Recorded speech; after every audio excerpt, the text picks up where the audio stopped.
former FBI Director Robert Mueller immediately takes over the Justice Department's investigation of Russian interference in the 2016 campaign. He is now in charge of prosecutors and FBI agents in multiple field offices. Deputy Attorney General Rod Rosenstein made the appointment yesterday.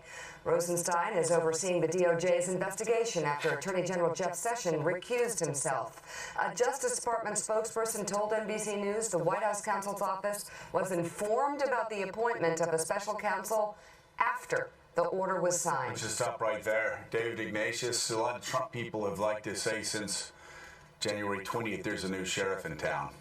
When the White House is notified after the special counsel, really a new sheriff in town. There really is a new sheriff in town, and let's just say it. Donald Trump I believe, day traded on a guy's stellar reputation over 27 years. A lot of men or women fold under those circumstances and do what the president says. Rod Rosenstein did not. He did not. He was not going to be anybody's patsy, and he made sure that no one, I think he took the most dramatic step he could take to show that no one would ever say the Justice Department mishandled this investigation. He went from the seeming fall guy to the defender of our republic in this move. He insisted that the investigation of Donald Trump and any connections with Russia must be independent. The charge is very specific from Rosenstein that Mueller must ensure that the public trust is served by independence. He's speaking directly to the concerns that were raised by Trump's attempt to fire FBI Director Comey, his meetings with Comey to get him to drop the investigation of Mike Flynn and others. So Rosenstein has really demonstrated our precept. This is a government of laws. In the end, the laws have to be enforced by strong men and women, and we saw Rosenstein take that step. I want to underline something you say. It sounds melodramatic. It's not. Rod Rosenstein, defender of our republic, insurer of our system of checks and balances. Before this appointment was made yesterday, there were a lot of questions about which direction we were going to go. A president that demanded loyalty oaths from his FBI director, a president who then fired that FBI director to not kill an investigation. This could have gone any way, most of them bad. But Rosenstein proved Churchill right again, that America always does the right thing after exhausting all other possibilities. And this, like we've been through quite a number.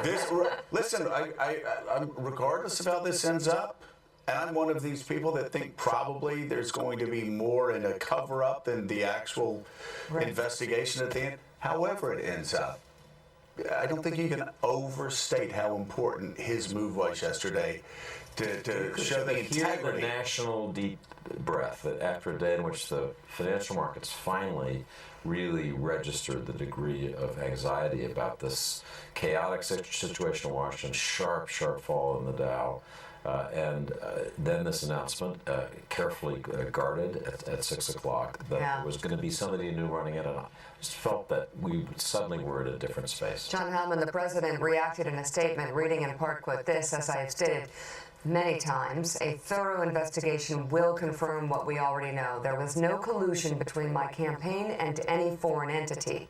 I look forward to this matter concluding quickly. In the meantime, I will never stop fighting for the people and the issues that matter the most to the future of our country. That actually seems like a well-prepared statement. That's a nice statement. Well done. Well done. The kind of statement that would come from a normal president. Yeah. Or somebody. Well, would you please in a great stop way. trying to normalize Donald Trump? No, it's very interesting reporting in the New York Times that actually Jared Kushner, his son-in-law, who pushed him, we find out to hire Michael Flynn, who pushed him. Yeah. We find out to fire James Comey, is now the same Jared Kushner who was supposed to be the great leveling wind inside, that was actually telling Donald Trump when he was being measured to fight back and be more combative. Right. Donald Trump resisted those calls. He did, at least in this, at least in this one instance. We'll see where we get to going forward. I think there was a big question. We've talked about been back and forth about this, you and I, for the last week or so. And the big question from the moment that Comey was fired, the big question was what Rod Rosenstein was going to do. It's an interesting question to know whether he would have ended up here had he not been treated the way he was treated in the days subsequent to Comey's fire. At this point, though, it was not only a matter, I think, of saving the constitutional republic, doing the right thing, making a very politically savvy move, too, because there are, in this polarized environment that we live in, very hard to find anyone who would find such bipartisan acceptance immediately off the bat. And he not only did the right thing, the smart thing politically, but also saved himself. Saved his reputation. If Rod Rosenstein had not done this, he would have been a character in history much different than the character he now is. Much different. Karen, we hear that there are no more, quote, wise men in Washington, as they called them in the 60s and the 70s. Yes, Sam. Sitting right here. But the appointment yesterday proved that to be wrong. Even Republicans that came out pushing back hard against this appointment said, but we have complete and total confidence in the FBI director. Absolutely, who became FBI director practically on the eve of 9/11. And I think that one of the things that is most crucial here, and that might be getting overlooked a bit, is how broad of a mandate he has been given.